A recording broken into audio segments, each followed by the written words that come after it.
Hello students and welcome back to channel Siraj Shaikh the study. आज investment accounting का lecture number 7 होगा जिसमें हम कवर करेंगे नए points of investment accounting. Start करेंगे आज क्लास।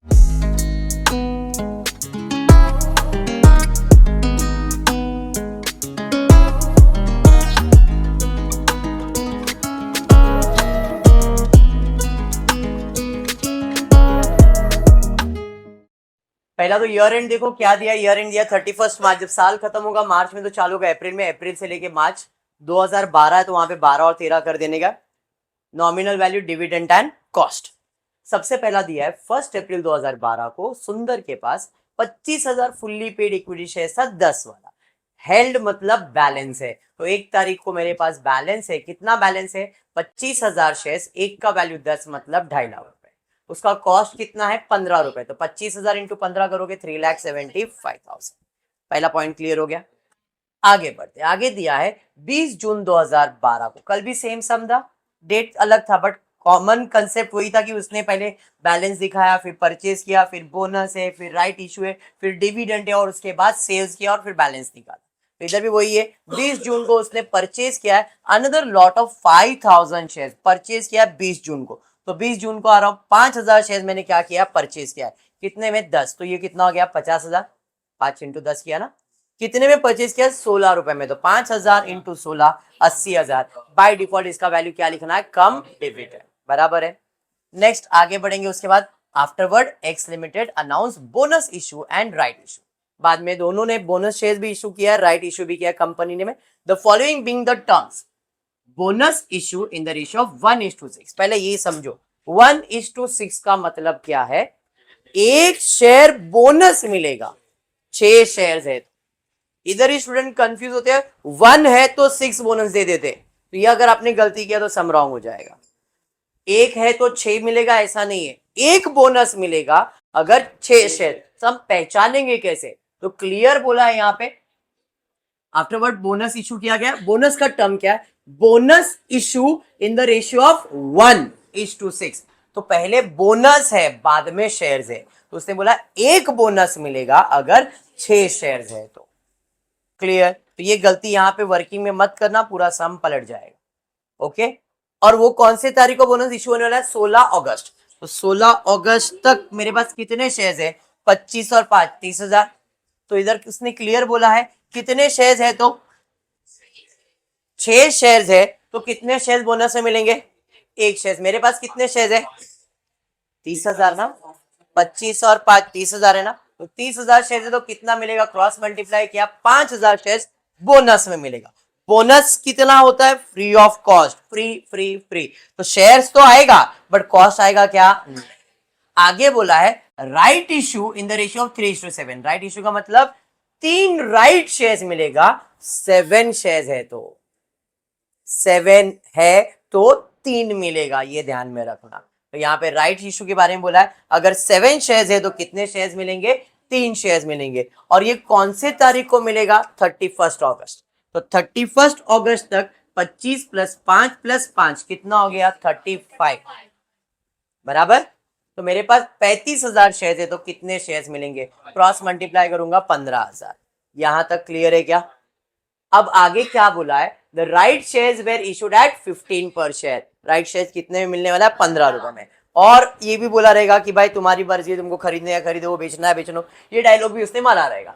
15 पर share and the full amount is payable on 30 सितंबर। Shareholder were entitled to transfer their right in full और इन पार्ट। क्लियर है? ये डायलॉग नहीं भी बोले तो भी तुम्हारे दिमाग में डायलॉग चलना चाहिए, हाँ भाई ऐसा ही करना है। उसके बाद वो बोलेगा कितना खरीदा कितना बेचा। अकॉर्डिंगली सुंदर सोल्ड 1/3 ऑफ हिज एंटाइटलमेंट। 1/3 किसी को बेच दिया। कितने में बेचा भाई? 2 रुपए में बेच दिया 5 सितंबर को। और after being the x right market price was 15। अगर नहीं बोला तो पहले भी बोला था 15 रुपया है। तो 15,000 में से 1/3 बेच दिया मतलब 5,000 बेच दिया है।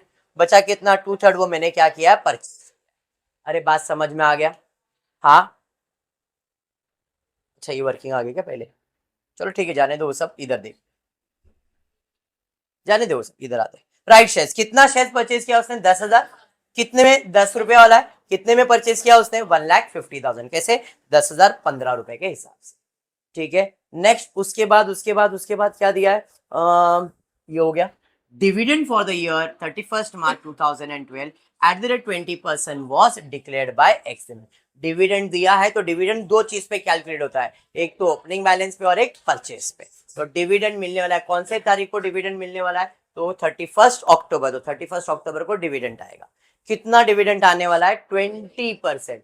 तो 2.5 लाख का 20% कैलकुलेट करो कितना आ रहा है, तो 2.5 लाख का 20% आ रहा है 50। ये तो मेरा इनकम है। उसके अलावा 50,000 के ऊपर भी 20% कैलकुलेट करो 10। ये 10,000 किधर एडजस्ट करना है, इसके अंदर एडजस्ट करना। बात समझ में आ गया, डिविडेंड क्लियर। फिर आगे बढ़ेंगे, उसके बाद क्या दिया है, आगे दिया है dividend for the shares acquired by Sundar limited on 20 June were adjusted against the cost of purchase. ये डायलॉग नहीं भी बोला तो भी हमने तो वही अज्यूम किया हुआ है। आगे दिया है 15 नवंबर को सुंदर ने 25,000 शेयर बेचा 15 रुपए में। तो 15 नवंबर को आगे, 15 नवंबर को बाय बैलेंस आ गया क्या डायरेक्ट। 15 नवंबर को हमने सेल्स किया, कितना सेल किया, 25,000 शेयर 10 रुपए के हिसाब से 2.5 लाख रुपए। और उसे कितने में बेचा हमने, 15 रुपए में। तो 25 इंटू 15 3,75,000। फिर हमने निकाला है बैलेंस कितना है मेरे पास, 25 प्लस 5 30, 30 प्लस 5 35 प्लस 10 45, 45 में से 25 गया तो बचा 20। तो यहाँ पे 20,000 शेयर आएगा। कैलकुलेशन मिस्टेक है, 20,000 शेयर 10 के हिसाब से 2 लाख आएगा बराबर। और बैलेंस यहाँ पे कितना आएगा उसका अपन कैलकुलेशन देखो, यहाँ पे 2 लाख आया है। कैलकुलेशन फॉर कॉस्ट निकालेंगे कैसे, पहले 2.5 लाख था जिसका कीमत था 3,75,000, फिर 50,000 आया जिसका कीमत था 70,000, फिर 50,000 आया उसका कोई भी कॉस्ट नहीं है, फिर 1 लाख आया जिसका कीमत है 1.5 लाख। टोटल हो गया 4.5 लाख। 4.5 लाख का कॉस्ट कितना, यहाँ पे टोटल करो, ये मिस्टेक दिख रहा है मेरे को, यहाँ पे मिस्टेक है, यहाँ पे टोटल करो कितना आ रहा है, 5,95,000, मतलब एक जीरो इधर कम हो गया, 5,95,000। बेचा कितना, 2.5 लाख।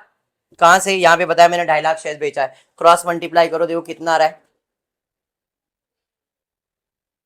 3,30,556। तो 2.5 लाख का कीमत है 3,30,556। 4.5 लाख में से 2.5 लाख गया तो कितना बचेगा, 2 लाख। 5,95,000 में 3,30,556 माइनस करो, 5,95,000 में 3,30,556 माइनस करो, 2,64,440। अरे समझ में आया, तो इधर कीमत कितना लिखोगे, 2,64,444। ये दोनों अमाउंट रॉन्ग है यहाँ पे। क्लियर हुआ, डन, पक्का। प्रॉफिट एंड लॉस कितने में बेचा, सॉरी कॉस्ट कितना था, 3,30,556, बेचा कितने में, 3,75,000। प्रॉफिट हुआ कि लॉस, प्रॉफिट हुआ 44,440। डन। आ जाते सॉल्यूशन की तरफ, सेम कॉपी पेस्ट किया है। सबसे पहला बैलेंस, तो यहाँ पे 2 बैलेंस ब्रॉट डाउन। तारीख क्या रहेगा इसका, 1 अप्रैल। 1 अप्रैल 2 बैलेंस, कितना बैलेंस है भाई, 2.5 लाख और कीमत है 3,75,000। फिर परचेज किया है तो 2 कैश और बैंक, तारीख इधर अलग दिख रहा है, सॉरी 20 जून बराबर है 2 कैश और बैंक, कितना आएगा 50, और कितने में परचेज किया है, 80,000 में। फिर बोनस आएगा तो 2 बोनस, कितना बोनस मिल रहा है, 50, जिसका कॉस्ट कुछ भी नहीं है। फिर राइट शेयर आ जाएगा 1 लाख और उसका कीमत कितना आएगा, 1,50,000 बराबर है। फिर उसके बाद आएगा डिविडेंड, तो बाय कैश और बैंक 50,000 और एक डिविडेंड है 10,000, तो बाय कैश और बैंक वो किधर जाएगा, कॉस्ट में। फिर सेल्स किया है तो बाय कैश और बैंक कितना सेल्स किया है, 2.5 लाख, 2.5 लाख, इधर एक जीरो कम है, 2.5 लाख। कितने में बेचा है, 3,75,000। इसमें मुझे क्या हुआ है, प्रॉफिट 44,400, तीन ही इधर, 4 ही है, इधर और एक आएगा 44,400 प्रॉफिट हुआ है। तो प्रॉफिट एंड लॉस में क्रेडिट, तो इधर क्या हो जाएगा, डेबिट, कितना 44,444। ठीक है। उसके बाद आने वाला है बैलेंस, यहाँ पे बैलेंस कितना आने वाला है, 2 लाख। यहाँ पे बैलेंस आ जाएगा 2 लाख, 2 लाख और उसका कीमत था 2,64,444। प्रॉब्लम टैली हो जाएगा, कोई मार्केट वैल्यू नहीं दिया है। तो अब टोटल ले लेंगे, इसका टोटल लिया, इसका टोटल लिया, बैलेंस सिर्फ डिविडेंड का आएगा, वो जाएगा प्रॉफिट एंड। अब इस क्वेश्चन में ना ये तो पूछा ही था, उसके अलावा डिविडेंड अकाउंट बोला, हमने अलग नहीं बनाया बट हमने डिविडेंड अकाउंट बनाया। ये जो कॉलम दिख रहा है वो डिविडेंड अकाउंट का है। तो अगर उसने अलग से डिविडेंड बोला है तो आप क्या करोगे, जब ये कॉलम्स ड्रॉ कर रहे हो, इस क्वेश्चन में बोला ना डिविडेंड बनाने के लिए, तो हम क्या करेंगे, ये वाला कॉलम नहीं ड्रॉ करेंगे, नॉमिनल और कॉस्ट बनाएंगे। और जब डिविडेंड की एंट्री पास करनी होगी तो आपने डिविडेंड का अकाउंट बनाया रहेगा। तो डिविडेंड अकाउंट में क्रेडिट साइड पे बाय कैश और बैंक कितना लिखोगे, 50। ये वाला नहीं दिखाओगे, ये तो इधर ही आएगा। खाली डिविडेंड अकाउंट जब बनाया आपने तो उसमें ये 50,000 अलग से प्रेजेंट होगा। फिर आप इसे क्लोज करोगे तो बैलेंस 50,000 आएगा और वो 50,000 कहाँ जाएगा? टू प्रॉफिट एंड जो आप यहाँ पे करते हो। तो आपने डिविडेंड अकाउंट बना दिया साथ में, समझा? ऐसा किया तो गलत नहीं है। इस क्वेश्चन में बोला ना कि आप डिविडेंड अकाउंट भी दिखाओ, किधर गया? डिविडेंड अकाउंट दिखाने बोला है, प्रॉफिट एंड लॉस अकाउंट दिखाने बोला, इन्वेस्टमेंट। नॉर्मली क्या होता है जब आप इक्विटी शेयर्स में डील करते हो ना, तो टेक्स्ट बुक के अंदर ये कॉलम नहीं बनाते हो लोग, वो लोग सिर्फ नॉमिनल और कॉस्ट ही बनाते हैं। मैं क्या कर रहा हूँ, मैंने तो इन्वेस्टमेंट को इंटरेस्ट के साथ ही ट्रीट किया है, इसलिए मैं डिविडेंड ही इसमें डाल दिया, तो वो गलती नहीं हो रहा, उसके अंदर साथ में प्रेजेंटेशन सेम हो जा रहा है। तो डिविडेंड अकाउंट भी बन गया, इन्वेस्टमेंट अकाउंट भी साथ में बन गया। क्लियर? आपको अलग बनाने का हैबिट है तो अलग बना लो, साथ में बनाने का हैबिट है साथ में बनाओ, दोनों प्रेजेंटेशन। उसके अलावा और एक चीज पूछा है, प्रॉफिट एंड, इधर डेबिट तो प्रॉफिट एंड लॉस में, इधर डेबिट तो प्रॉफिट एंड लॉस में। समझ में आया? प्रॉफिट एंड लॉस क्लोज करो, नेट प्रॉफिट एंड लॉस, खत्म हो गया। समझा आप लोग को? तो हमने सब चीज का सॉल्यूशन एक ही अंदर रखा हुआ है, खाली इतना कि प्रेजेंटेशन चेंज हो जाता उनका, ये लोग अलग अलग अकाउंट बनाएंगे और हमने एक ही अकाउंट में सब चीज कर दिया है। क्लियर हुआ? तो आज इतना ही करते हो। फुली वीडियो पसंद आया तो प्लीज वीडियो को लाइक कर देना, फ्रेंड्स ग्रुप में शेयर करना, चैनल को सब्सक्राइब करना। Thank you for watching the video.